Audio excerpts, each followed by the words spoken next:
Hello students, मेरा नाम सुनील रंजन है और मैं इंग्लिश टीचर हूँ।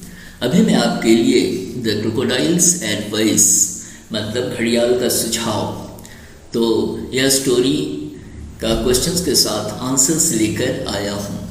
और आप बुक को सामने में खोल कर रख लेंगे तो आपको यह चैप्टर बहुत अच्छी तरह समझ में आ जाएगा। और ध्यान से सुनना है और बुक में देखना है और आप बहुत अच्छी तरह समझ जाएंगे।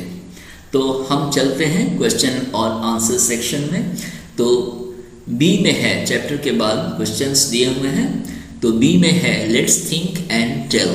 आपके सामने बुक खुली है, तो B let's think and tell. तो B1 में है state whether the following statements are true और फॉल्स। तो नंबर 1 में है the crocodile wanted to eat the fox, ये है false. Number 2, the crocodile and the fox decided to hunt on rabbits, तो ये फॉल्स है।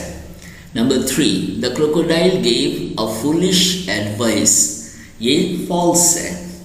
Number 4, the crocodile could not swim, तो ये भी फॉल्स है।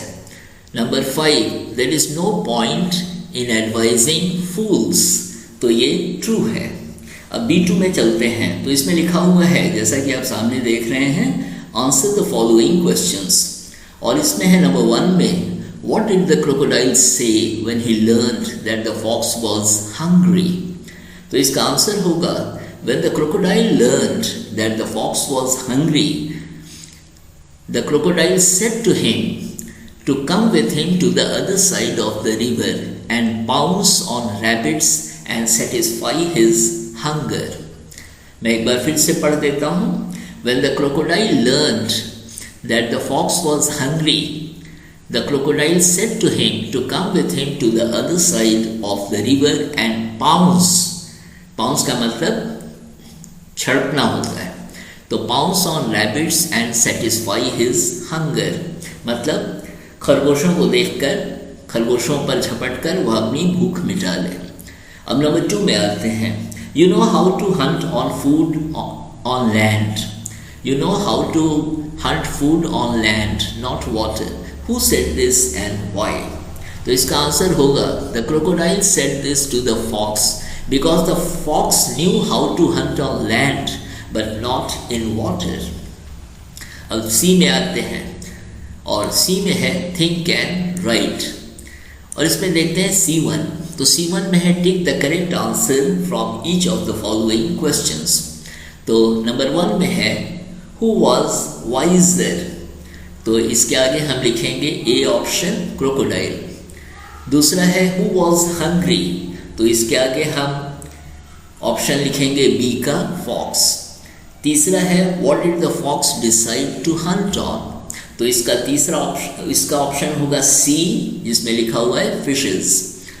और चौथा ऑप्शन होगा what created problem for the fox, तो इसका ऑप्शन होगा B मतलब not heeding to the crocodile's advice.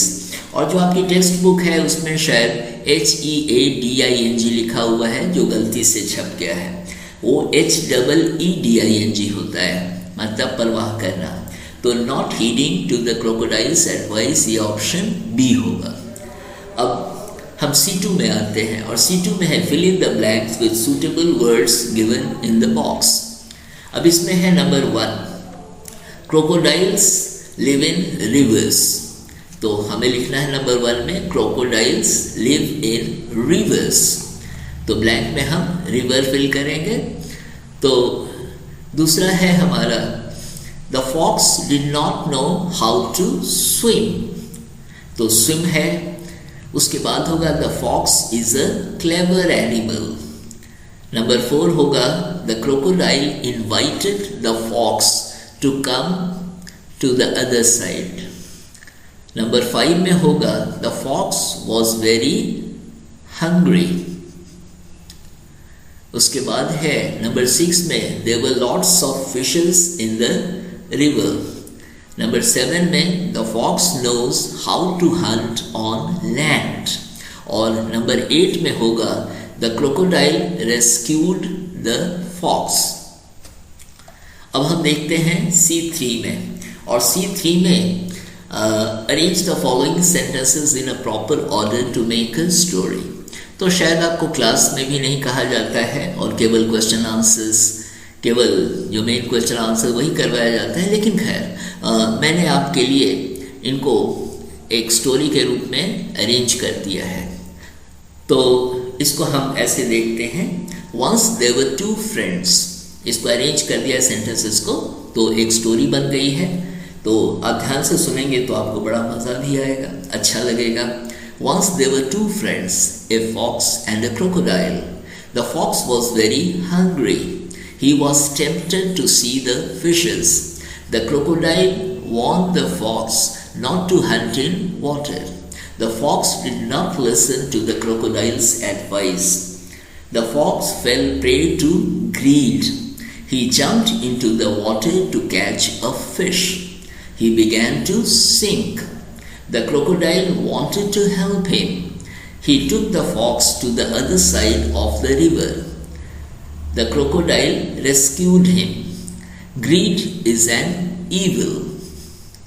तो यह चैप्टर समाप्त होता है। और स्टूडेंट्स, आप मेरे चैनल को सब्सक्राइब करेंगे तो आप देखेंगे बहुत सारे वीडियोस ऐसे मैंने बनाए हुए हैं, खासकर स्पोकन इंग्लिश का, जो कि बहुत सारे आप सेंटेंस स्ट्रक्चर्स देखेंगे। और बहुत सारे वीडियोस ऐसे हैं यूट्यूब चैनल पे जिसमें प्रोनाउंसिएशन नहीं है, सेंटेंसेस दिए हुए हैं लेकिन प्रोनाउंसिएशन पार्ट नहीं है।